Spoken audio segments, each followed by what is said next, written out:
नमस्कार दोस्तों, आपका स्वागत है हमारे चैनल वृंदावन धाम में। दोस्तों, बहुत समय पहले की बात है। द्वारका नगरी अपने सौंदर्य और समृद्धि के लिए प्रसिद्ध थी, लेकिन उसी नगरी के बाहर एक छोटा सा गांव था, निर्मलपुर। गांव का नाम तो निर्मल था, लेकिन वहां के लोगों के दिलों में दुखों और संघर्षों की गहराई थी। लोग ईश्वर को याद तो करते थे, पर अधिकतर का विश्वास डगमगा चुका था। कईयों ने तो भगवान से बोलचाल ही बंद कर दी थी, जैसे वे मानते ही नहीं थे कि कोई दैवी शक्ति उनकी बात सुनती है। इसी गांव में एक युवक रहता था, नाम था वीरेन। माता पिता बचपन में ही चल बसे और बचपन गरीबी, ताने और तिरस्कार के बीच बीता। उसने कई बार आकाश की ओर देखकर कहा, अगर कोई भगवान है तो मेरे जीवन में इतनी अंधकार क्यों है। समय के साथ ये सवाल उसके मन में और गहरा होता गया। उसका मन कठोर होता गया और धीरे धीरे उसने ईश्वर के अस्तित्व को नकारना शुरू कर दिया। लेकिन वीरेन का जीवन यूं ही नहीं बीतने वाला था। एक दिन गांव के पास एक संत आकर रुके, जो श्री कृष्ण के परम भक्त थे। लोगों ने उन्हें भोजन कराया, चरणों में बैठकर ज्ञान सुना, पर वीरेन नहीं गया। उसे इन सब बातों पर हंसी आती थी। उसके लिए भगवान बस एक कहानी थे, एक भ्रम जिसे लोग ढोते थे, क्योंकि उनके पास कोई और सहारा नहीं था। संत ने गांव वालों से कहा कि जो भी सच में भगवान को अनुभव करना चाहता है, वो अगले दिन सुबह तालाब के पास आ जाए। कई लोग पहुंचे और हिचकते हुए वीरेन भी चला गया। उसने सोचा, चलो देखते हैं ये बाबा कौन सा चमत्कार करते हैं। तालाब के किनारे शांत वातावरण में संत ने सबको ध्यान करने को कहा और फिर श्री कृष्ण की कथा सुनानी शुरू की। वे कहने लगे, कभी किसी को लगता है कि भगवान हमारी नहीं सुनते, कभी किसी को लगता है कि ईश्वर ने हमें छोड़ दिया है, लेकिन ये केवल हमारी दृष्टि का भ्रम है। जैसे सूरज बादलों के पीछे छिप जाए तो इसका मतलब ये नहीं कि सूरज अस्त हो गया। उसी प्रकार भगवान का प्रेम हमारे जीवन में सदैव रहता है, बस हमें देखने की दृष्टि नहीं होती। संत ने एक बालक की कहानी सुनाई, जो जन्म से अंधा था। सभी कहते थे कि वह भाग्यहीन है, लेकिन बालक हर रोज मंदिर जाता, मूर्ति को छूकर कहता, हे नंदलाल, मुझे मालूम है तुम देख रहे हो। लोगों ने उसकी आस्था का मजाक उड़ाया, लेकिन उसने विश्वास नहीं छोड़ा। उसी दिन एक व्यापारी का रथ कीचड़ में फंस गया। वीरेन ने मदद की। व्यापारी ने देखा कि युवक ईमानदार और मेहनती है। उसने वीरेन को अपने व्यापार में काम दिया। समय के साथ वो उसका विश्वास पात्र बन गया। वीरेन ने व्यापार के गुर सीखे और कुछ वर्षों में वो स्वयं एक सफल व्यवसायी बन गया। निर्मलपुर के लोग अब वीरेन को आदर से देखते थे, लेकिन उसे यह परिवर्तन अपने धन से नहीं, बल्कि उस पल से लगने लगा था जब उसने पहली बार श्री कृष्ण की तस्वीर को साफ कर कहा था, अगर तुम हो। कई वर्षों बाद वही संत फिर गांव आए। इस बार उन्हें एक भव्य भवन में ठहराया गया और जिसने उन्हें आमंत्रित किया वो कोई और नहीं बल्कि वीरेन था। संत मुस्कुराए और बोले, तो आखिर तुमने उन्हें देख लिया? वीरेन की आंखें भर आईं। उसने उत्तर दिया, नहीं बाबा, मैंने उन्हें कहीं बाहर नहीं देखा। मैंने उन्हें हर उस क्षण में देखा जब मुझे लगा मैं टूट रहा हूं, लेकिन कोई अदृश्य हाथ मुझे थामे हुए था। मैंने उन्हें तब महसूस किया जब मेरी फसलें बर्बाद हो गईं, लेकिन उम्मीद फिर भी बची रही। मैंने उन्हें तब देखा जब मेरी आंखें बंद थीं, लेकिन मन शांति से भरा हुआ था। संत ने वीरेन के सिर पर हाथ रखा और बोले, सत्य ही कहा गया है, ईश्वर को देखने के लिए आंखों से नहीं, आस्था से देखना होता है। और जिसने एक बार आस्था से देख लिया, उसके जीवन में फिर कभी अंधकार नहीं रहता।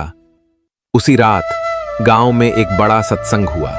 वीरेन ने श्री कृष्ण की भक्ति में डूबकर भजन गाया और सैकड़ों गांव वालों की आंखों से आंसू बहने लगे। वीरेन ने कहा, मैंने कभी भगवान पर विश्वास नहीं किया था, क्योंकि मैं चाहता था कि पहले वो मेरे लिए कुछ करें। लेकिन जब मैंने बिना मांग के उन्हें अपनाया, तब उन्होंने मुझे सब कुछ दे दिया। उन्होंने मेरी दुनिया बदल दी। गांव में बदलाव की हवा चल पड़ी। लोग फिर से सुबह तुलसी को जल चढ़ाने लगे।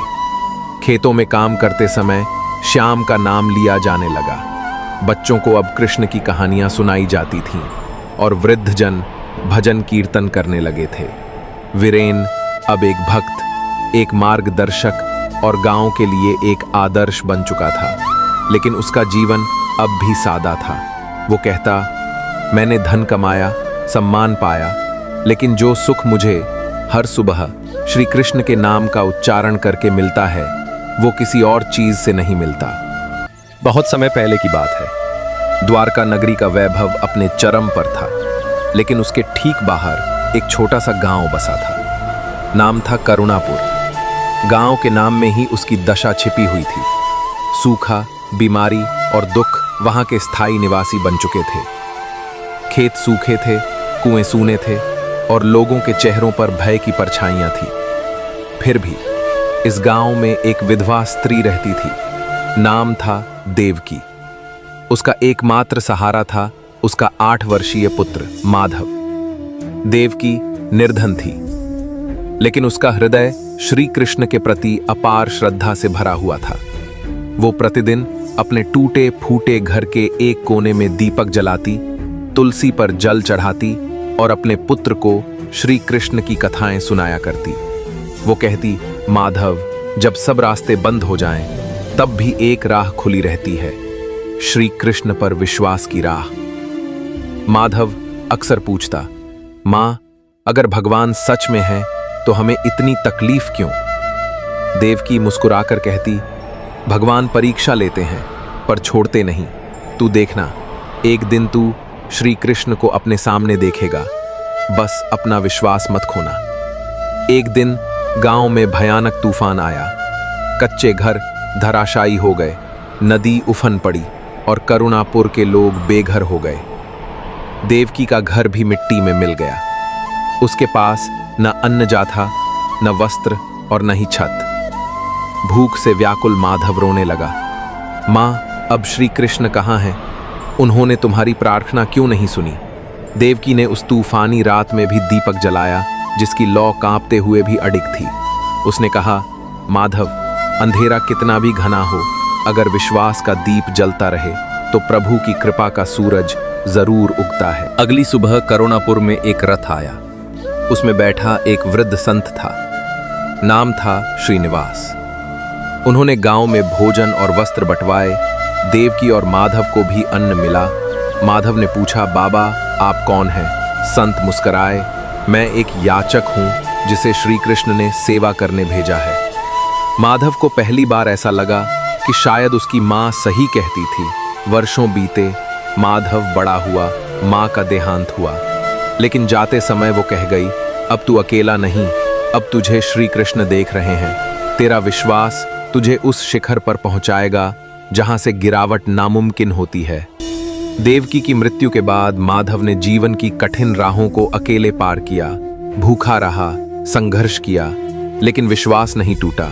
वो द्वारका चला गया, जहां उसने मंदिर की चौखट पर सेवा करना शुरू किया।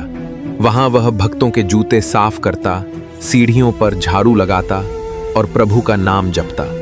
कई लोग उसका मजाक उड़ाते, कहते, कृष्ण सबके होते हैं पर गरीबों को बस भ्रम देते हैं। माधव उनकी बातों पर मुस्कुराता और कहता, जो प्रभु को जानता है उसे और किसी प्रमाण की आवश्यकता नहीं। एक दिन द्वारका के मंदिर में भव्य यज्ञ का आयोजन हुआ। श्री कृष्ण का सिंहासन, मंदिर का श्रृंगार और संतों का जमावड़ा था। राजा उग्रसेन स्वयं पधारे। इस अवसर पर एक घोषणा हुई, जो सबसे सच्चा भक्त होगा वही प्रभु श्री कृष्ण की मूर्ति को प्रथम स्पर्श करेगा। सभी राजाओं, धनियों, पुजारियों और संतों ने अपना दावा पेश किया। एक वृद्ध संत खड़े हुए, अब बग बग बग, और कहा, हमें यहाँ वर्षों हो गए, हमने ग्रंथ पढ़े, तप किए, लेकिन एक युवक है जो बिना किसी स्वार्थ के यहाँ वर्षों से सेवा कर रहा है। वह न ग्रंथ जानता है, न तर्क करता है, बस विश्वास रखता है। वह माधव है। सभा में खामोशी छा गई। सबकी निगाहें उस साधारण से युवक पर टिक गईं। श्री कृष्ण की मूर्ति के समक्ष उसे लाया गया। जब उसने मूर्ति का स्पर्श किया तो मंदिर की घंटियां स्वयं बजने लगीं। एक दिव्य प्रकाश फैला और श्री कृष्ण के वस्त्रों से फूल बरसने लगे। सब हतप्रभ थे। तभी गर्भगृह से एक दिव्य वाणी गूंजी, जिसका विश्वास अडिग होता है उसका हृदय ही मेरा सच्चा मंदिर होता है। माधव की आंखों से अश्रुधारा बह रही थी। उसे अपने जीवन का अर्थ। एक बार एक युवक उसके पास आया। मैंने सब खो दिया है, कोई राह नहीं दिखती। माधव ने कहा, राह कभी बंद नहीं होती। जब तुम देखना बंद कर देते हो तभी लगती है कि राह नहीं है। आंखें बंद करके नहीं, मन खोलकर प्रभु को देखो, वह पास ही खड़े मिलेंगे। युवक ने पूछा, क्या भगवान सच में होते हैं? माधव मुस्कुराया, जब तू सांस लेता है क्या तू हवा को देखता है? नहीं, लेकिन तू जानता है कि वह है।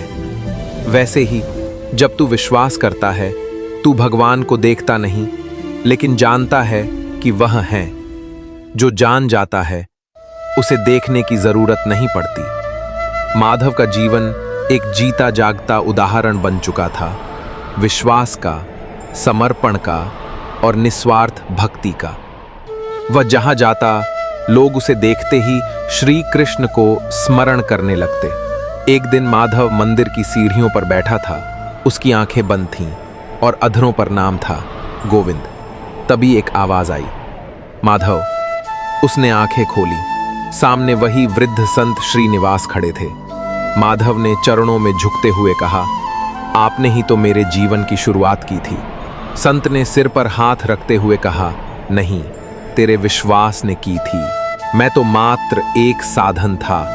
आज मैं तुझे अंतिम आशीर्वाद देने आया हूं। समय आ गया है, अब तुझे वहीं जाना है जहां केवल वही होते हैं जो प्रभु के सबसे प्रिय होते हैं। माधव मुस्कुराया। उसकी आंखें बंद हुईं और उसके मुख पर दिव्यता फैल गई। उसी क्षण लोगों ने देखा, मंदिर के आकाश में कृष्ण की मूर्ति से एक किरण निकली और सीधी माधव के हृदय में समा गई। लोगों ने उसे देवता मान लिया, लेकिन माधव ने जीवन भर केवल यही कहा, मैं देव नहीं, मैं केवल विश्वास हूं। अगर तुम भी यही विश्वास रखो तो श्री कृष्ण कभी तुमसे दूर नहीं हो सकते। करुणापुर अब वैसा नहीं रहा। वहां एक भव्य मंदिर बना, जिसका नाम रखा गया श्रद्धा श्री कृष्ण मंदिर। वहां हर आने वाला भक्त एक दीपक जलाता और कहता, हे गोविंद, हमारे जीवन में चाहे कितनी भी अंधेरी रातें क्यों ना आएं, हमें उस दीपक की तरह बना देना जो डगमगाए नहीं। आज भी जब कोई सच्चे हृदय से श्री कृष्ण को पुकारता है तो कहा जाता है कि माधव की आत्मा उसके पास खड़ी होती है और कान। बहुत समय पहले की बात है। द्वारका नगरी में उत्सव का माहौल था। नगर के हर कोने में साज सज्जा की जा रही थी, भजन कीर्तन हो रहे थे और श्री कृष्ण स्वयं महल के ऊंचे छज्जे से उस अद्भुत दृश्य को देखकर मुस्कुरा रहे थे। उनकी आंखों में असीम करुणा और शांति का संगम था।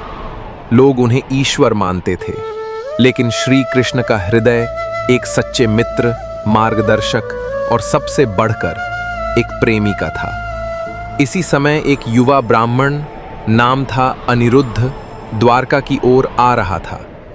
वो बाल्यकाल से ही ईश्वर के अस्तित्व को लेकर संशय में रहा था। जीवन में जब जब दुख आया उसने भगवान को पुकारा, लेकिन उत्तर नहीं मिला। उसे लगता था जो दिखाई न दे, जो छूने में ना आए, वो सिर्फ भ्रम हो सकता है। लेकिन आज वह द्वारका इसलिए आया था कि एक बार वह स्वयं श्री कृष्ण से प्रश्न करे, क्या सच में भगवान होते हैं? और यदि होते हैं तो इतने मौन क्यों रहते हैं? द्वारका पहुंचते ही वह महल की ओर बढ़ा। राज सेवकों ने उसे रोका, लेकिन वो श्री कृष्ण के नाम की माला जपते हुए भीतर घुस गया। उसका चेहरा तेजस्वी था, लेकिन आंखों में एक चुनौती थी, जैसे वो स्वयं भगवान को उनके उत्तर न देने का उत्तरदायी मानता हो। श्री कृष्ण ने मुस्कुराकर उसकी ओर देखा, मानो वह उसी का इंतजार कर रहे हों।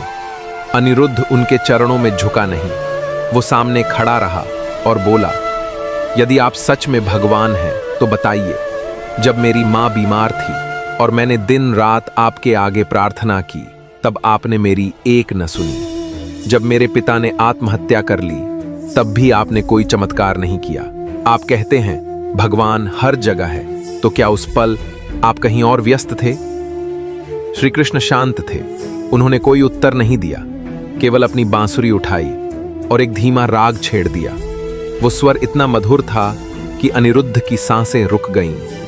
उसके भीतर कुछ पिघलने लगा, लेकिन वो खुद को संभालते हुए बोला, मैं जवाब सुनने आया हूं, संगीत नहीं। श्री कृष्ण ने धीरे से कहा, क्या तुमने कभी यह सोचा है कि जब तुम रात को रोते थे तब तुम्हारी मां की सांसें 2 दिन और चल सकीं? क्या तुमने सोचा है कि जब तुम्हारे पिता आत्महत्या कर चुके थे तब भी तुम्हें किसी ने अपनाया, पढ़ाया और तुम आज यहां तक आ पाए? क्या यह सब संयोग था? अनिरुद्ध, महिला मुस्कुराई। बेटा, यदि भगवान न होते तो हमें आज तक जीने का साहस कौन देता? आंखें हमारे बेटे की भले ही ना हो, लेकिन मन में ज्योति है। हमारे पास भले ही धन नहीं, लेकिन संतोष है। यह सब बिना कृपा के नहीं आता। अनिरुद्ध सोच में पड़ गया। उस रात उसने अपनी आंखें बंद कर भगवान को पुकारा, अगर आप सच में हो तो मुझे भी वो शांति दो जो इस महिला के पास है। उस रात उसे स्वप्न आया। स्वप्न में श्री कृष्ण ने उसे वही बांसुरी सुनाई, लेकिन इस बार उसके भीतर की सारी पीड़ा उस स्वर में घुलती चली गई। सुबह जब वह उठा तो उसकी आंखों से आंसू बह रहे थे। पहली बार उसे ईश्वर के मौन उत्तर की अनुभूति हुई। वह महल की ओर दौड़ा। श्री कृष्ण उसी छज्जे पर खड़े थे। अनिरुद्ध ने उनके चरणों में गिरकर कहा, अब मुझे उत्तर नहीं चाहिए प्रभु, अब मुझे केवल आपकी बांसुरी सुननी है, क्योंकि अब मैं जान गया हूं कि उत्तर शब्दों में नहीं, अनुभूति में मिलते हैं। श्री कृष्ण ने उसे उठाया और कहा, जब तुम पीड़ा में थे मैं तुम्हारे साथ था, जब तुम टूटा मैं तुम्हारे भीतर था, लेकिन जब तुमने सवालों से ऊपर उठकर मौन को अपनाया तभी मैं तुम्हारे सामने प्रकट हो सका। यही भगवान पर विश्वास है, जो देखा न जाए लेकिन फिर भी महसूस हो, जो सुना न जाए फिर भी भीतर गूंजे। अनिरुद्ध द्वारका छोड़कर गया नहीं। उसने वहां एक आश्रम खोला, जहां वह दूसरों को उसी अनुभूति का मार्ग सिखाने लगा जो उसे मिली थी। लोग उसे गुरु मानने लगे, लेकिन वह सदा कहता, मैं कोई गुरु नहीं, मैं तो उस अंधे बेटे के समान हूं जिसकी आंखों में कुछ नहीं पर हृदय में भगवान की रोशनी है। वर्षों बीते। एक दिन एक और युवक आया, वैसा ही जैसे कभी अनिरुद्ध था, संशय में डूबा, पीड़ा में टूटा। अनिरुद्ध ने उसे देखकर केवल इतना कहा, जो उत्तर खोजता है वह भगवान को नहीं पाता, जो मौन होकर अनुभव करता है वही भगवान तक पहुंचता है। विश्वास तर्क से नहीं, प्रेम से उपजता है। सार सार सार श्री कृष्ण की लीला अनंत है। उनके उत्तर मौन में छुपे होते हैं। संसार में दुख होगा, संकट आएंगे, लेकिन जो सच्चे हृदय से पुकारे और विश्वास बनाए रखे, उसके लिए श्री कृष्ण कभी मौन नहीं रहते। वे हर उस सांस में गूंजते हैं जो प्रेम से भरी हो। यह कथा केवल अनिरुद्ध की नहीं, हर उस व्यक्ति की है जो कभी जीवन में टूटा, निराश हुआ और फिर किसी अदृश्य। बहुत समय पहले की बात है। द्वारका नगरी अपने वैभव और धर्मनिष्ठा के लिए प्रसिद्ध थी। समुद्र के किनारे बसी यह नगरी न केवल भव्य भवनों और शिल्पकला के लिए जानी जाती थी, बल्कि वहां के लोगों का जीवन भी श्री कृष्ण की कृपा से समृद्ध और शांत था। परंतु जिस प्रकार अंधकार भी कहीं न कहीं उजाले के साथ आता है, उसी तरह इस नगर में एक बालक था जिसके हृदय में भगवान के प्रति केवल शंका और निराशा थी। उसका नाम था अमेय। अमेय बचपन से ही बहुत प्रतिभाशाली था। उसकी बुद्धि तीव्र थी और कार्यक्षमता असाधारण, किंतु उसका जीवन बहुत कठिनाइयों से भरा था। जब वह मात्र 7 वर्ष का था, अमेय तब उसके पिता का निधन हो गया। उसकी मां ने बड़ी कठिनाई से उसे पाला, परंतु गरीबी और संघर्ष ने अमेय के मन में ये भाव भर दिया कि यदि कोई भगवान होता तो इतने दुख न देता। हर बार जब वह मंदिर जाता, वह मन ही मन कहता, यदि तू है तो क्यों हम भूखे हैं? क्यों मेरी माँ दिन रात रोती है? तू सच में है भी या केवल मूर्ति बनकर बैठा है? समय बीतता गया। अमेय बड़ा हुआ और विद्या में अग्रणी बन गया। उसने कला, गणित, शास्त्र और युद्ध कला में गहरी दक्षता प्राप्त की। लेकिन जैसे जैसे वह ज्ञान प्राप्त करता गया, वैसे वैसे उसका हृदय और कठोर होता गया। जहां अन्य युवक प्रभु श्री कृष्ण के भजनों में डूबे रहते, अमेय उन पर हंसता और कहता, ये सब तो मन की कल्पनाएं हैं, अगर भगवान होते तो न्याय होता, दुख नहीं। एक दिन अमेय की मां बीमार पड़ी। वैद्य ने कहा कि यह रोग केवल मन के दुख और चिंता से उत्पन्न हुआ है। मां की आंखों में आंसू थे, पर उसके हृदय में आस्था थी। उसने बेटे से कहा, अमेय, एक बार प्रभु के मंदिर जाकर उनके चरणों में बैठा। तेरे मन में जो भी है सच सच कह देना, लेकिन एक बार उनसे मिल तो सही। अमेय ने मां की बात मान ली, पर मन में सोच लिया कि अब की बार वो मंदिर जाकर श्री कृष्ण की मूर्ति के सामने अपनी सारी भड़ास निकालेगा। रात्रि के समय जब मंदिर खाली हो गया, अमेय चुपचाप वहां पहुंचा। मंदिर के दीपक मंद लौ में जल रहे थे। वहां की शांति समुद्र की लहरों की तरह धीरे धीरे उसके कठोर मन पर चो करने लगी। वह सीधे श्री कृष्ण की मूर्ति के सामने बैठ गया और बोला, मैं जानता हूं कि तू मुझे नहीं सुनेगा, लेकिन फिर भी मां के लिए आया हूं। तू भगवान कहलाता है, लेकिन तेरे होने का कोई प्रमाण। तो क्या वो विश्वास ही नहीं था जिसने तुम्हें जीवन में आगे बढ़ने की शक्ति दी? अमेय कुछ बोल नहीं पाया। उस व्यक्ति ने आगे कहा, हर दुख के पीछे कोई शिक्षा होती है। भगवान कोई सौदागर नहीं जो पूजा के बदले सुख बांटे। वह शक्ति है जो तुम्हें दुख सहने की क्षमता देती है, जो तुम्हें उठने का साहस देती है। कभी कभी जो चीजें हमें तकलीफ देती हैं, वही हमें श्रेष्ठ बनाती हैं। अगर तुम्हारा जीवन सहज होता तो शायद तुम इतने ज्ञानी न होते। अमेय ने धीरे से कहा, तो क्या भगवान का अस्तित्व केवल मनोबल है? उस व्यक्ति ने मुस्कुराकर कहा, भगवान वह भाव हैं जो तुम्हें अंधेरे में भी उम्मीद देते हैं। जब तुम्हारी मां ने भूखे पेट तुम्हें खिलाया, वो केवल मां नहीं थी, वह प्रेम का साकार रूप थी, वही कृष्ण था। जब किसी अजनबी ने तुम्हारी मदद की, वह दया भी कृष्ण ही थी। भगवान केवल मूर्तियों में नहीं, हर उस भावना में है जो तुम्हें टूटने नहीं देती। अचानक मंदिर की घंटी अपने आप बज उठी। अमेय ने आंखें झपकाईं तो वह व्यक्ति वहां नहीं था। वह अकेला खड़ा था, लेकिन उसके मन में एक गूंज रह गई, हर भावना में कृष्ण है।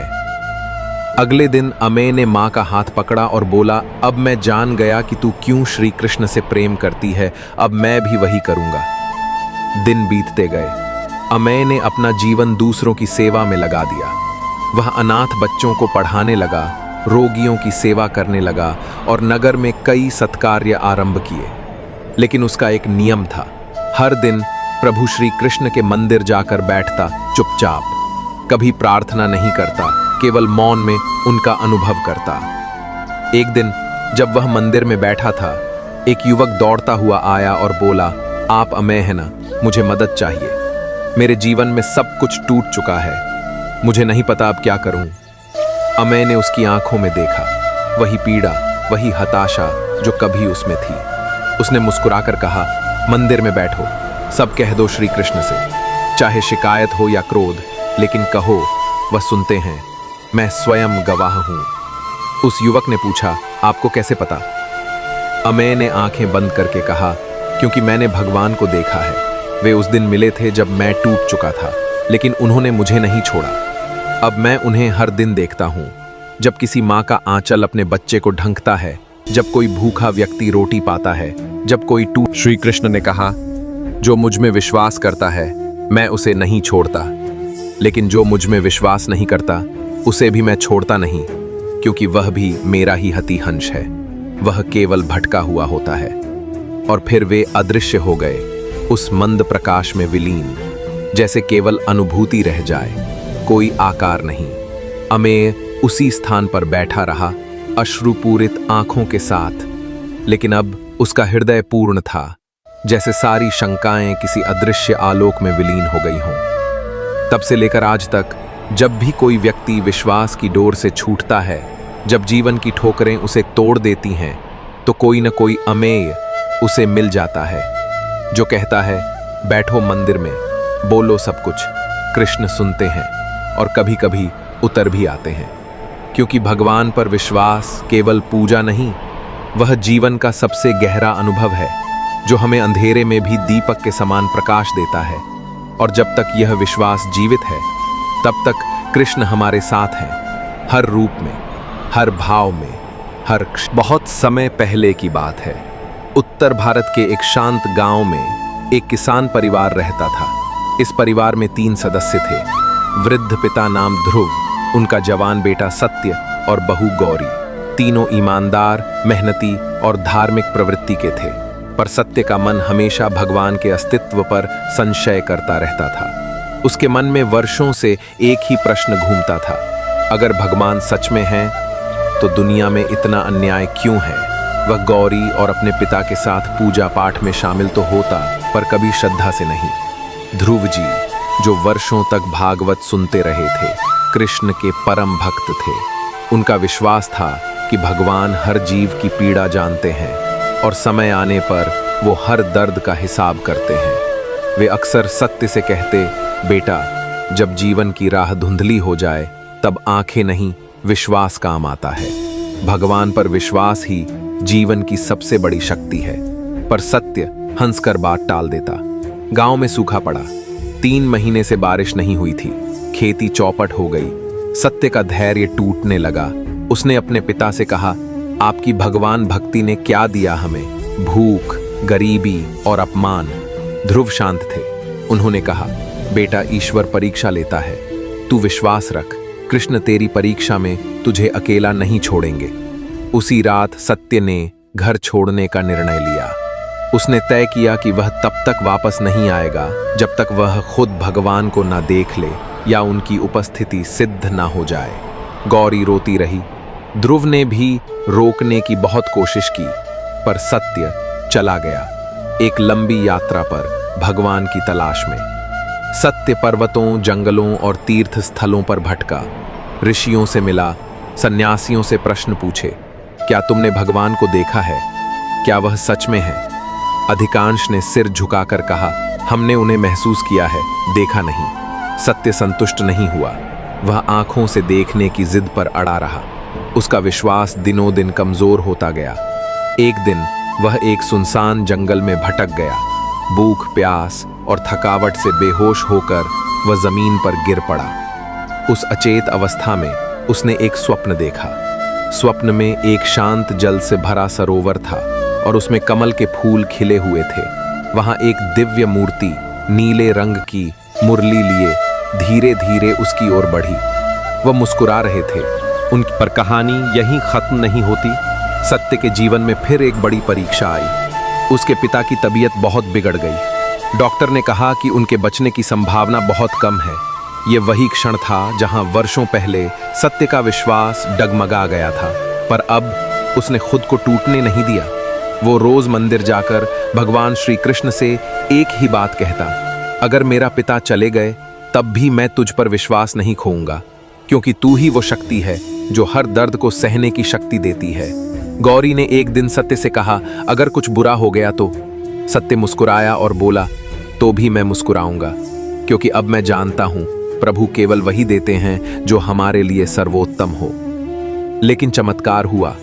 डॉक्टर जो आशा छोड़ चुके थे, उन्होंने एक दिन कहा, ऐसा लग रहा है मानो किसी चमत्कारी शक्ति ने इन्हें जीवन दान दिया हो। सत्य मुस्कुराया, पर अब उसे चमत्कार पर आश्चर्य नहीं होता था, क्योंकि अब उसे विश्वास हो चुका था कि भगवान हर रूप में हमारे साथ होते हैं, कभी पिता की आंखों में, कभी पत्नी की प्रार्थना में और कभी खुद हमारे भीतर। कुछ वर्ष बीते। सत्य अब एक अनुभवी किसान और गांव के एक ज्ञानी पुरुष के रूप में पहचाना जाने लगा। वो अब दूसरों की भी मदद करता, विशेषकर उन लोगों की जो भगवान के अस्तित्व पर सवाल उठाते थे। वो उन्हें समझाता नहीं था, केवल उनकी बातें सुनता और अंत में मुस्कुराकर कहता, जैसे अंधेरे में दीपक की जरूरत होती है, वैसे ही जीवन में विश्वास की जरूरत होती है। मैं भी कभी तुम्हारी तरह सोचता था, लेकिन जब मैंने आंखों से देखने की जिद छोड़ी, तब मैं भगवान को महसूस कर पाया। गांव में एक नया मंदिर बना और सभी ने सत्य से आग्रह किया कि वह मंदिर में पहला दीप जलाए। जब उसने दीप जलाया तो पूरे गांव में रोशनी फैल गई। लोगों ने कहा, यह सिर्फ दीप नहीं जला, ये आस्था की लौ है जो अब बुझने वाली नहीं। बचपन से जिस विश्वास को वो ढूंढता रहा, वह अब उसका जीवन बन चुका था। श्री कृष्ण केवल मंदिर में नहीं बल्कि हर सांस में, हर कर्म में और हर रिश्ते में उसके साथ थे। उसने जीवन से एक अमूल्य सीख ली थी, भगवान को सिद्ध करने की नहीं, उन्हें समझने की आवश्यकता होती है, और उन्हें समझने का मार्ग केवल एक है, विश्वास। इस कहानी में सत्य का जीवन एक साधारण व्यक्ति से शुरू होता है जो अपनी परिस्थिति से त्रस्त होकर भगवान के अस्तित्व पर सवाल करता है। बहुत समय पहले की बात है। द्वारका नगरी अपनी समृद्धि, सौंदर्य और धर्म की उच्चता के लिए संपूर्ण आर्यावर्त में प्रसिद्ध थी। वहां के राजा स्वयं योगेश्वर श्री कृष्ण थे, जिनके दर्शन मात्र से भक्तों का हृदय आनंद से भर उठता था। लेकिन एक बार ऐसा हुआ कि उस भव्य नगरी में एक ऐसी घटना घटी जिसने लोगों को भीतर तक झकझोर दिया। ये कथा उसी समय की है जब भगवान श्री कृष्ण ने अपने एक भक्त को यह सिखाया कि विश्वास तब भी अडिग रहना चाहिए जब सब कुछ विपरीत दिख रहा हो। द्वारका के पास एक छोटा सा गांव था जिसमें एक गरीब ब्राह्मण परिवार रहता था। उसका नाम था सौम्यदत्त। वो अत्यंत श्रद्धालु, सरल और सच्चे हृदय का व्यक्ति था। वो नित्य नियम से श्री कृष्ण का पूजन करता और उनके नाम का संकीर्तन करता। उसकी एक ही संतान थी, एक 10 वर्ष का पुत्र, नाम था अनुग्रह। सौम्यदत्त की पत्नी लक्ष्मी भी उसी तरह भगवान में विश्वास रखने वाली स्त्री थी। सौम्यदत्त निर्धन था, लेकिन उसने कभी भगवान से धन नहीं मांगा। वह कहता, माधव हे माधव, तू जो भी दे मुझे स्वीकार है। मैं तुझे पाने को सब कुछ गंवा सकता हूं, लेकिन तुझसे हटकर कुछ नहीं चाहता। लोग उसका उपहास उड़ाते, कहते कि कृष्ण को क्या मतलब एक गरीब ब्राह्मण से, वो तो द्वारका के महलों में है, उन्हें तेरी भक्ति से क्या। लेकिन सौम्यदत्त मुस्कुरा देता और कहता, जो द्वारकाधीश समस्त सृष्टि का पालन करते हैं वे ही मेरे जीवन के सार हैं। मुझे उन पर अटूट विश्वास है। लेकिन नियति ने सौम्यदत्त के विश्वास को एक भीषण परीक्षा में डाल दिया। एक भयंकर महामारी उस गांव में फैल गई। अनेक घर उजड़ने लगे। सौम्यदत्त का पुत्र अनुग्रह भी इस बीमारी की चपेट में आ गया। कई वैद्य आए, औषधियां दी गईं, परंतु स्थिति बिगड़ती गई। सौम्यदत्त ने श्री कृष्ण के चरणों में गिरकर करुण पुकार की, प्रभु, मेरा पुत्र जीवन के अंतिम क्षणों में है, तू ही मेरी आशा है, मेरी भक्ति को व्यर्थ मत कर। लेकिन अनुग्रह की हालत और बिगड़ती चली गई। अंततः एक दिन उसकी नाड़ी थम गई। पूरा गांव दुखी हो गया। लक्ष्मी छाती पीट पीट कर रोने लगी, लेकिन सौम्यदत्त वह न तो टूटा न विचलित हुआ। उसने अपने पुत्र के शव के सामने दीपक जलाया, तुलसी माला ली और श्री कृष्ण का नाम जपने लगा। आंखों से आंसू बह रहे थे, पर स्वर में विश्वास था।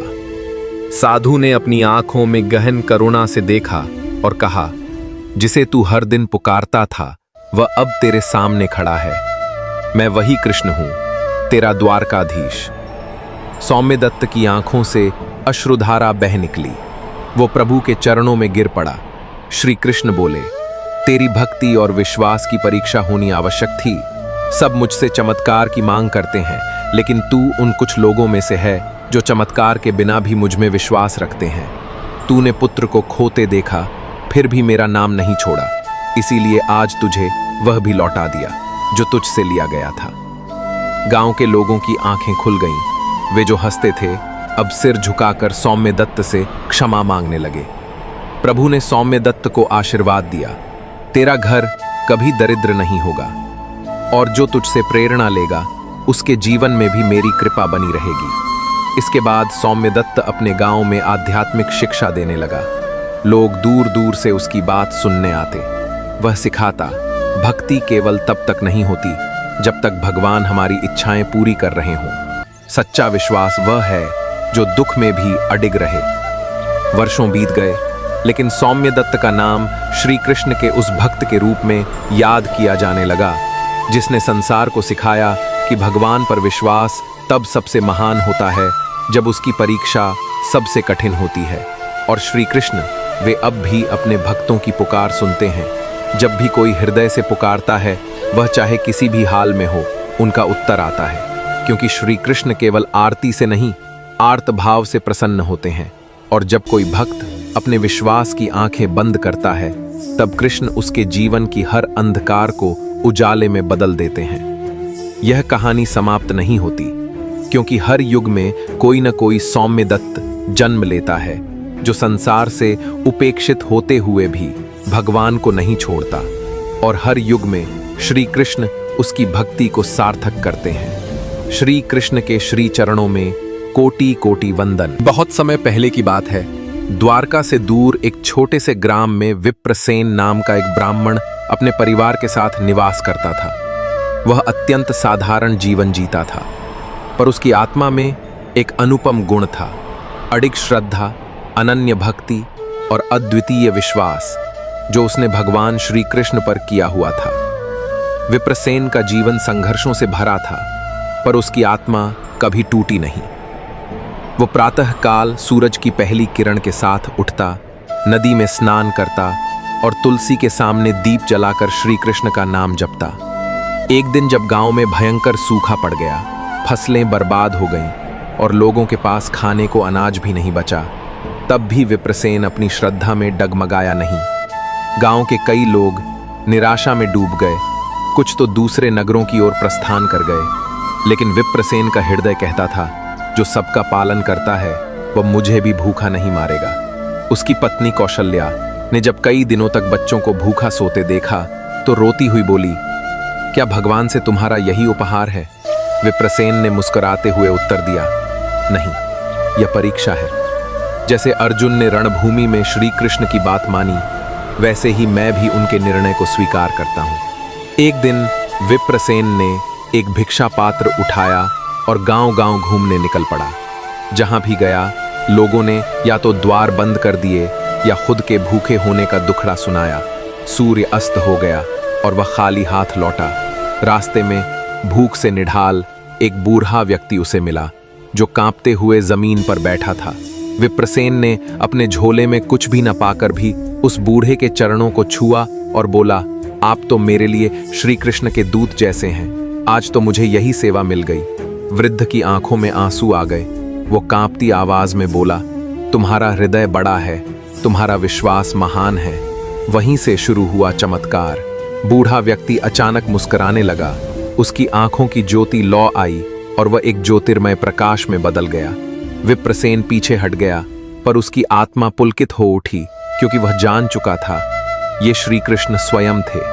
भगवान बोले, हे विप्रसेन, जब संसार मुझ पर से भरोसा उठाने लगता है, तब तुम्हारे जैसे भक्त मुझे याद दिलाते हैं कि सच्चा विश्वास क्या होता है। तुमने भूखे रहकर भी विश्वास नहीं छोड़ा, इसलिए आज मैं, परंतु समय कभी थमता नहीं।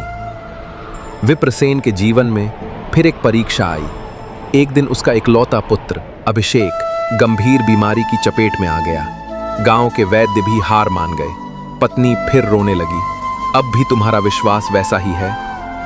इस बार विप्रसेन की आंखों में भी नमी थी, परंतु उसने आंखें बंद की और श्री कृष्ण का ध्यान करते हुए बोला, यदि मेरा विश्वास सच्चा है तो मेरा पुत्र बचेगा, नहीं तो ये भी उसकी इच्छा होगी। उस रात उसने बेटे के सिरहाने बैठकर पूरी रात श्री कृष्ण गोविंद हरे मुरारे का जाप किया।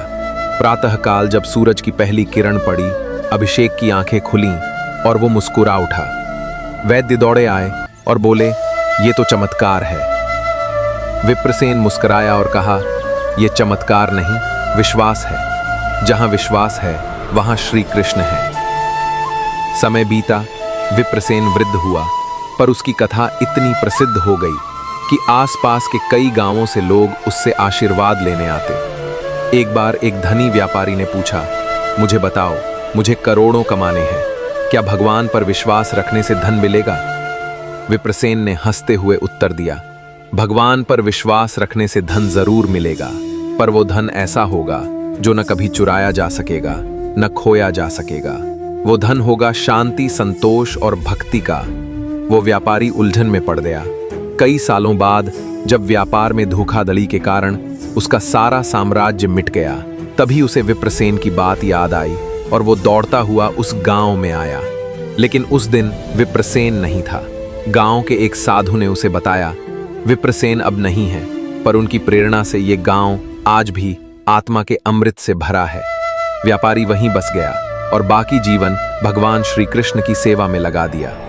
एक दिन सपने में श्री कृष्ण ने उस व्यापारी से कहा, विप्रसेन जैसा विश्वास तुम्हारे हृदय में भी आ गया है। अब तुम धनवान हो, अब तुम वो संपत्ति रखते हो जो राजाओं के पास नहीं। व्यापारी की आंखें नम हो गईं। अब समय भी उस गांव में एक मंदिर है जहां एक छोटी सी मूर्ति के नीचे लिखा है, जहां विश्वास है वहां श्री कृष्ण स्वयं है। वहां रोजाना हजारों लोग आते हैं, पर सिर्फ वही समझ पाते हैं उस पंक्ति का अर्थ जो भीतर से पूरी तरह समर्पित है। श्री कृष्ण की ये कथा हमें ये सिखाती है कि जब संसार पीठ मोड़ ले, जब हालात प्रतिकूल हों। बहुत समय पहले की बात है, रोम द्वारका नगरी अपने वैभव और संस्कृति के लिए संपूर्ण पृथ्वी पर विख्यात थी। वहां का हर नागरिक अपने आराध्य श्री कृष्ण में अद्वितीय श्रद्धा रखता था। किंतु इस विशाल नगरी से दूर एक छोटे से गांव में एक निर्धन सीधा सादा युवक रहता था जिसका नाम था माधव। वह एक किसान था, लेकिन उसे अपनी खेती से अधिक श्रद्धा श्री कृष्ण में थी। दिन की शुरुआत खेत से नहीं बल्कि पूजा से होती और रात का अंतिम निवास शयन नहीं बल्कि प्रभु का ध्यान होता। उसका जीवन अत्यंत साधारण था। टूटी हुई झोपड़ी, बासी रोटियां, फटे पुराने वस्त्र और नंगे पांव। फिर भी माधव कभी शिकायत नहीं करता था। उसकी आंखों में एक चमक होती थी, मानो वह संसार के सबसे धनी व्यक्ति हो। जब लोग उससे पूछते कि वह इतनी विपत्ति में खुश कैसे रह सकता है, तो वह मुस्कुराकर कहता, जब मेरे जीवन का राजा स्वयं श्री कृष्ण हैं, तो मुझे और क्या चाहिए। गांव में अनेक लोग उसकी श्रद्धा पर हंसते थे। वे कहते, तेरा भगवान अगर सच में तुझ आरोधन से प्रेम करता तो तुझे इस दरिद्रता में क्यों छोड़ता।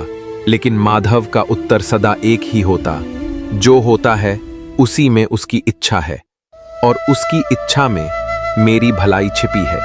शायद समय को भी उसके विश्वास की परख लेनी थी। एक बार भीषण सूखा पड़ा, गांव की नदियां सूख गईं, कुएं खाली हो गए और खेतों में दरारें पड़ गईं। लोग शहरों की ओर भागने लगे, पर माधव ने अपना गांव नहीं छोड़ा।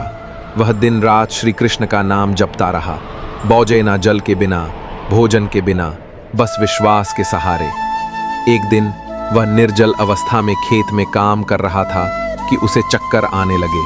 वह गिर पड़ा। धूप तीव्र थी और शरीर दुर्बल। गांव वालों ने कहा, देखा, तेरे कृष्ण ने तुझे तड़पने को छोड़ दिया, अब भी तेरा विश्वास डिगा नहीं। माधव की आंखें बंद थीं, होंठ सूखे थे, लेकिन जबड़ा थरथराते हुए बोला, मैं गिरा हूं, पर श्री कृष्ण का हाथ मेरे सिर पर है। जब तक वह मुझसे रूठे नहीं, मैं चिंता क्यों करूं। उस रात जब गांव में घोर अंधकार था, आकाश में काले बादल छा गए। कोई समझ नहीं पाया कि बारिश होगी या नहीं, लेकिन अचानक बादलों की गर्जना हुई और वर्षा की पहली बूंद धरती से टकराई। लोगों की आंखों में आश्चर्य। वो अजनबी मुस्कुराया, तू मुझे जानता नहीं, फिर भी इतना आदर क्यों। माधव ने कहा, मेरे लिए हर अतिथि भगवान का रूप है। ये द्वार किसी इंसान के लिए नहीं, श्री कृष्ण के लिए खुला रहता है। जब वो आएंगे तब मेरे भाग्य खुलेंगे। अजनबी ने कहा, अगर तुझे श्री कृष्ण मिले तो उनसे क्या मांगेगा। माधव ने मुस्कुराकर उत्तर दिया, कुछ नहीं, वो मिल जाएं, यही बहुत है। मांगना तो लेन देन होता है और मेरे प्रेम में व्यापार नहीं। इतना सुनते ही उस अजनबी ने अपनी आभा प्रकट की। चारों ओर तेज फैल गया, दीपक की लौ स्थिर हो गई और हवा थम गई। माधव ने आंखें खोलीं तो देखा साक्षात श्री कृष्ण सामने खड़े हैं, नीलवर्ण पीतांबरधारी मुरलीधर। उसकी आंखें भर आईं, शरीर कांपने लगा, पर वो झुका नहीं, वो बस निहारता रहा। कृष्ण बोले, मैं तुझसे प्रसन्न हूं माधव, तूने मुझसे कुछ नहीं मांगा, पर मैं तुझे सब कुछ देना चाहता हूं। मांग, जो चाहो मांग। माधव ने कहा, यदि आप देने ही आए हैं तो बस इतनी कृपा कीजिए कि मेरा विश्वास कभी डगमगाए नहीं। श्री कृष्ण ने कहा, तू सच्चा भक्त है, तेरा विश्वास पर्वतों से भी अडिग है। तेरी झोपड़ी अब मेरा मंदिर होगी, तेरी रोटियां अब मेरा भोग और तेरा नाम अब संसार में भक्ति की मिसाल बनेगा। उसके बाद वो गांव धीरे धीरे बदल गया। वहां संपन्नता आई, पर माधव वही रहा, सादा जीवन, उच्च विचार और दृढ़ विश्वास। उसकी झोपड़ी सचमुच एक तीर्थ बन गई, जहां दूर दूर से लोग आने लगे। लोग केवल उसकी कहानी नहीं, उसका विश्वास देखने आते, और हर कोई यह समझकर लौटता कि भगवान पर सच्चा विश्वास केवल तब नहीं होता जब मनचाही चीज मिल जाए, बल्कि तब होता है जब कुछ भी न मिले और फिर भी दिल कहे वो मेरे साथ है। कई वर्ष बीत गए। एक दिन माधव वृद्ध हो चुका था, शरीर दुर्बल लेकिन मन वैसा ही प्रफुल्लित। उसने अंतिम बार श्री कृष्ण का नाम लिया, आंखें बंद की और एक गहरी सांस लेकर शांत हो गया। उसी क्षण गांव की गली में एक अजीब सी शांति छा गई। लोग दौड़ते हुए आए और देखा कि माधव मुस्कुराता हुआ संसार से विदा हो चुका है। कोई भय नहीं, कोई दुख नहीं, बस एक दिव्यता। उसके जाने के बाद गांव वालों ने उसकी झोपड़ी को मंदिर बना दिया। आज भी उस गांव में लोग कहते हैं, अगर विश्वास देखना हो तो बहुत समय पहले की बात है। द्वारका नगरी अपनी पूर्णता और समृद्धि के शिखर पर थी। श्री कृष्ण वहां के राजा नहीं थे, लेकिन उनके बिना वहां का कोई कार्य पूर्ण नहीं होता था। हर घर में उनका नाम लिया जाता, हर बच्चा उनकी कहानियों में बड़ा होता और हर बुजुर्ग उनके दर्शन मात्र से आनंदित हो जाता। किंतु इसी द्वारका में एक युवा था जिसका नाम अंशुमान था। वो एक विद्वान, बुद्धिमान और कर्मशील युवक था, परंतु भगवान पर उसका विश्वास न के बराबर था। अंशुमान का मानना था कि जो कुछ भी होता है वो केवल मनुष्य के कर्मों का फल है और ईश्वर का अस्तित्व केवल अंधविश्वास है। वो अक्सर कहा करता, अगर भगवान होते तो दुनिया में दुख क्यों होता, गरीब क्यों होते, मृत्यु क्यों होती? क्या भगवान सब देखकर भी चुप रह सकते हैं? उसके माता पिता बहुत धार्मिक थे और वे श्री कृष्ण के अनन्य भक्त थे। उन्होंने बहुत प्रयास किए कि अंशुमान का हृदय बदले, परंतु उसका तर्क और ज्ञान उसे हर बार भक्ति से दूर ले जाता। एक दिन उसकी मां ने थक हार कर श्री कृष्ण के मंदिर में जाकर प्रार्थना की, हे माधव, मेरा पुत्र भटक रहा है, उसे अपनी कृपा से वास्तविकता का दर्शन कराओ। उसे समझाओ कि इस जीवन का रहस्य केवल तर्क नहीं, श्रद्धा और विश्वास में भी छुपा है। उसी दिन से द्वारका में कुछ असामान्य घटनाएं घटने लगीं। सबसे पहले अंशुमान के खेतों में काम करने वाले मजदूरों ने एक एक कर काम छोड़ना शुरू कर दिया। कुछ बीमार पड़ गए, कुछ बिना कारण छोड़कर चले गए। फिर उसके व्यापार में घाटा होने लगा, ग्राहक कम हो गए और घाटा बढ़ता गया। अंशुमान ने ये सब संयोग मानकर अधिक मेहनत की, पर हालत बदतर होती चली गई। एक दिन जब वो पूरी तरह थक चुका था और रात को अपने आंगन में अकेले बैठा था, तभी एक वृद्ध साधु उसके द्वार पर आए। उनका चेहरा चमक रहा था और उनकी आंखों में असीम शांति थी। उन्होंने अंशुमान से कहा, बेटा, क्या मैं एक रात यहीं विश्राम कर सकता हूं? थका हुआ मन और टूटी हुई आत्मा शायद दया की राह खोल देती है। अंशुमान ने उन्हें आदरपूर्वक भीतर बुलाया, भोजन कराया और विश्राम के लिए स्थान दिया। रात को जब सब सो चुके थे, वृद्ध साधु ने धीरे से आंखें खोली और उनके मुख पर एक मुस्कान आ गई। वे श्री कृष्ण थे जो अपने प्रिय भक्त की। अंशुमान ने 3 दिन उस ब्राह्मण के साथ बिताए। दिन भर उपवास, पूजा, दूसरों की सेवा और रात को भजन। यह जीवन था उस ब्राह्मण का। तीसरे दिन अंशुमान से रहा नहीं गया। उसने पूछा, बाबा, आप इतने कष्ट में हैं, फिर भी मुस्कुराते हैं, क्या आपको कभी ईश्वर पर संदेह नहीं होता? ब्राह्मण मुस्कुराया, बेटा, जब तक सूरज निकलता है मुझे अंधकार से डर नहीं लगता। जब तक श्री कृष्ण हैं मुझे दुख की परवाह नहीं। यह जीवन उन्हीं की देन है और जो वो दें, ये दो वही मेरा सौभाग्य है। अंशुमान की आंखों में आंसू आ गए। पहली बार उसे समझ आया कि विश्वास केवल चमत्कारों में नहीं, बल्कि कठिनाइयों में भी शांति खोजने की कला है। वह लौटकर वृद्ध साधु के पास गया, जो अब द्वारका लौट चुके थे। वह सीधा मंदिर में पहुंचा और रोते हुए उनके चरणों में गिर पड़ा। अब मुझे सब समझ में आ गया प्रभु। उसने कहा, आपको देखने के लिए आंखें नहीं, हृदय की श्रद्धा चाहिए। आपने मुझे ब्राह्मण के जीवन से सिखाया कि विश्वास कोई सौदा नहीं, वो तो आत्मा की पुकार है। श्री कृष्ण ने उसका सिर उठाया और कहा, बेटा, जब कोई तर्क से ईश्वर को समझना चाहता है वो केवल भ्रम में पड़ता है, लेकिन जब वह मन से खोजता है मैं स्वयं उसके सामने प्रकट हो जाता हूं। तुम्हारी यात्रा आज पूरी हुई। अब तुम्हारा जीवन केवल तुम्हारा नहीं रहा, अब तुम्हारे कर्मों में मेरी कृपा भी साथ रहेगी। इसके बाद अंशुमान का जीवन धीरे धीरे बदलने लगा। उसका व्यापार फिर से फला फूला नहीं, बल्कि वो स्वयं अब जरूरतमंदों की सेवा में लग गया। उसका चेहरा भी ब्राह्मण की तरह शांत और तेजमय हो गया। जो कभी तर्क करता था अब तर्कहीन श्रद्धा का प्रचारक बन गया। वो गांव-गांव जाकर ये कहता, जिसने भगवान को नहीं देखा वो उसे अनुभव कर सकता है, लेकिन उसके लिए पहले अपने अंदर के अहंकार को त्यागना होगा और उस छोटे से दीपक को जलाना होगा जिसका नाम है विश्वास। लोग उससे पूछते, क्या आपने श्री कृष्ण को देखा है? वो केवल मुस्कुराता और कहता, जो देख लेता है वह कह नहीं पाता, और जो कहता है उसने देखा नहीं होता। पर मैं इतना जानता हूं कि जब तुम सच्चे मन से पुकारते हो तब वे किसी न किसी रूप में तुम्हारे पास आ ही जाते हैं। और ऐसे ही भगवान पर विश्वास की वह सच्ची कहानी केवल अंशुमान की नहीं, एक शांत और सुंदर गांव के किनारे एक निर्धन ब्राह्मण अपनी पत्नी और छोटे बेटे के साथ रहता था। उसका नाम वासुदेव था और वो परम भक्त था भगवान श्री कृष्ण का।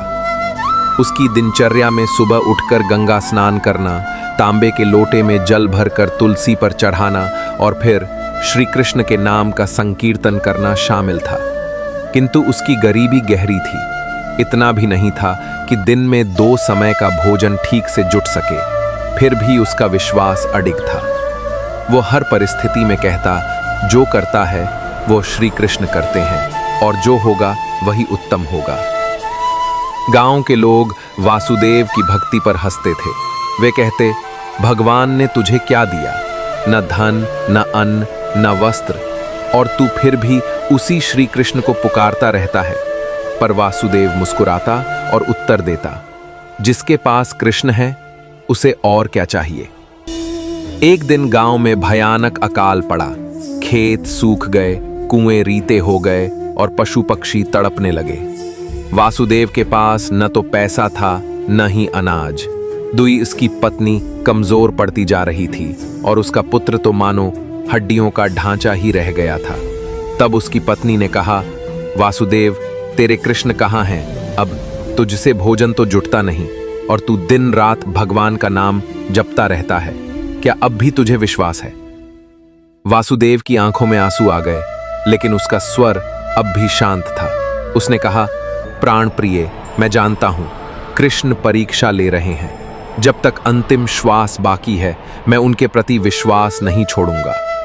दूसरी ओर द्वारका में श्री कृष्ण अपने सिंहासन पर ध्यान मग्न बैठे थे। रुक्मिणी जी ने देखा कि आज प्रभु शांत नहीं हैं, कुछ सोच में हैं। उन्होंने पूछा, नाथ, आप व्यथित दिखते हैं। श्री कृष्ण बोले, एक मेरा भक्त संकट में है, वो भूखा है, उसका पुत्र मृत्यु के द्वार पर खड़ा है, किंतु उसका विश्वास अब भी मेरे ऊपर अडिग है, मुझे जाना होगा। रात के समय जब वासुदेव की पत्नी ने अंतिम बार बची रोटी भी पुत्र को खिला दी, वासुदेव आंखें मूंदकर श्री कृष्ण के सामने हाथ जोड़कर बैठ गया। उसी समय दरवाजे पर दस्तक हुई। जब उसने द्वार खोला तो एक सुशोभित युवक खड़ा था, गले में मोर पंख, हाथ में वंशी और मुखमंडल पर अपूर्व तेज। वो बोला, मैं पास के गांव से उस रात वासुदेव के घर चमत्कार हो गया। सूखे कुएं में जल भर गया, गोदाम अनाज से भर गए और पुत्र की देह में जीवन लौट आया। जब सुबह गांव के लोग वहां पहुंचे तो आश्चर्यचकित रह गए। वे सब वासुदेव के चरणों में गिर पड़े और बोले, हमें क्षमा करो, हमने तुझे तिरस्कृत किया, तेरी भक्ति का मजाक उड़ाया। आज हम जान गए कि सच्चा विश्वास ही भगवान को खींच लाता है। बहुत समय पहले की बात है। द्वारका नगरी अपनी पूर्णता और समृद्धि स्वर्ग के शिखर पर थी। श्री कृष्ण वहां के राजा नहीं थे, लेकिन उनके बिना वहां का कोई कार्य पूर्ण नहीं होता था।